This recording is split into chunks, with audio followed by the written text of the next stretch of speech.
Also welcome to power fight.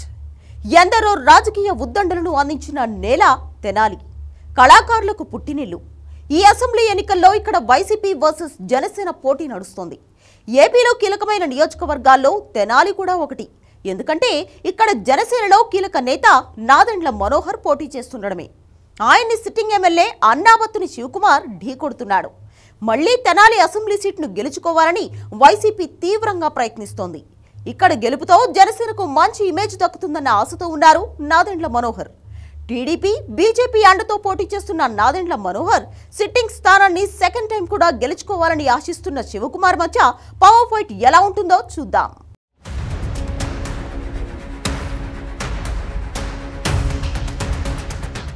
ఆంధ్రప్రదేశ్లో తెనాలికి ప్రత్యేక స్థానం ఉంది. ఎందరో స్వాతంత్ర సమరయోధులు, సినీ నాటక రంగాల ప్రముఖులు, రాజకీయ ఉద్దండులను అందించిన నేల ఇది. 3 కాలువలు తెనాలి పట్టణం మధ్య నుంచి వెళుతూ ఉండడం దీని ప్రత్యేకత. అందుకే తెనాలి పట్టణాన్ని ఆంధ్ర ప్యారిస్ అంటారు. ఈసారి తెనాలి అసెంబ్లీ నియోజకవర్గం నుంచి కూటమి బలపరిచిన జనసేన అభ్యర్థి నాదెండ్ల మనోహర్, వైసీపీ తరపున సిట్టింగ్ ఎమ్మెల్యే అన్నాబత్తుని శివకుమార్ పోటీ పడుతున్నారు. కాంగ్రెస్ అభ్యర్థుల నామినేషన్లు తిరస్కరణ అవ్వడంతో ఈ ఇద్దరి మధ్య పోటీ ఉంది. తెనాలి అసెంబ్లీ నియోజకవర్గంలో మొత్తం 2,65,000 మందికి పైగా ఓటర్లున్నారు. ఇక్కడ మహిళా ఓటర్లదే డామినేషన్. సామాజిక వర్గాల వారీగా చూసుకుంటే తెనాలిలో ఎక్కువగా ఎస్సీ ఓటర్లు ఉన్నారు. ఆ సామాజిక వర్గం వారు 56,000 మంది దాకా ఉంటే కాపులు 40,000 మంది ఉన్నారు. ఇంకా కమ్మ, వైశ్యులు, ముస్లింలు, యాదవులు, రెడ్లు తర్వాత స్థానాల్లో నిలిచారు. తెనాలిలో ఏ పార్టీ అభ్యర్థి గెలిస్తే రాష్ట్రంలో అదే పార్టీ అధికారంలోకి వస్తుందన్న సెంటిమెంట్ ఉంది. 1983 ఎన్నికల నుంచి ఈ ఆనవాయితీ కంటిన్యూ అవుతోంది.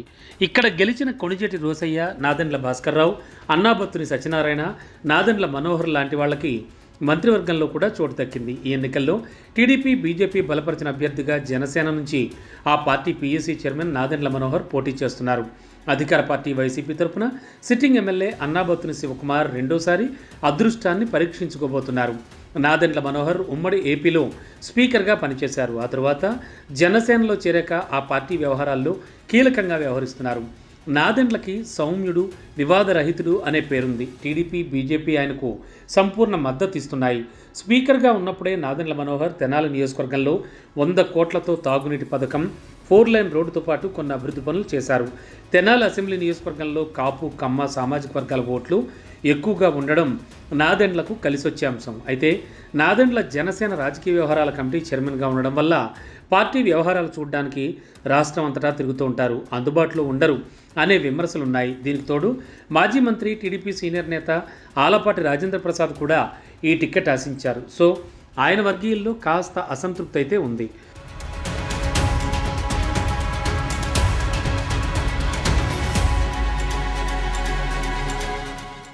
వైసీపీ తరఫున అన్నాబత్తుని శివకుమార్ తెనాలి సిట్టింగ్ ఎమ్మెల్యే. అందరికీ అందుబాటులో ఉంటారని, ఎవరు పిలిచినా వెళతారని పేరుంది. గెలిచింది వైసీపీ నుంచి అయినా టీడీపీ వాళ్ళకు కూడా పనులు చేసి పెడతారని ఆయన అనుచరులు చెబుతూ ఉంటారు. కానీ తెనాలి నియోజకవర్గంలో ఈయన మేనలుడు ఇసుక దందా చేస్తారనే విమర్శలు ఉన్నాయి. నియోజకవర్గంలో గంజాయి అమ్మకాలు పెరగడం, అల్లరిమూకల అరాచకం, ఆర్య వైశ్యులపై దాడులు అన్నాబత్తునికి మైనస్గా మారాయి. వైసీపీ హయాంలో 25,000 మందికి ఇళ్ల స్థలాలు ఇచ్చినా అవన్నీ తెనాలి పట్టణానికి చాలా దూరంలో ఉండడంతో లబ్ధిదారులు అసంతృప్తి ఉంది. ఈ స్థల సేకరణలో కూడా భారీగా డబ్బులు చేతులు మారినట్లు చెబుతారు. ఇక తెనాలిలో గత ఎన్నికల్లో త్రిముఖ పోటీ నడిచింది. దీంతో ఓట్లు చీలి టీడీపీ మీద వైసీపీ గెలిచింది. ఈసారి టీడీపీ, బీజేపీ సపోర్ట్ కూడా ఉండడంతో నాదెండ్ల మనోహర్కి కలిసి వస్తుందని, ఆయన గెలవడం ఖాయమని కూటమి వర్గాలు చెబుతున్నాయి. జగన్ సంక్షేమ కార్యక్రమాలతో మరోసారి విజయం సాధిస్తానని అన్నాబత్తుని శివకుమార్ ధీమాగా ఉన్నారు.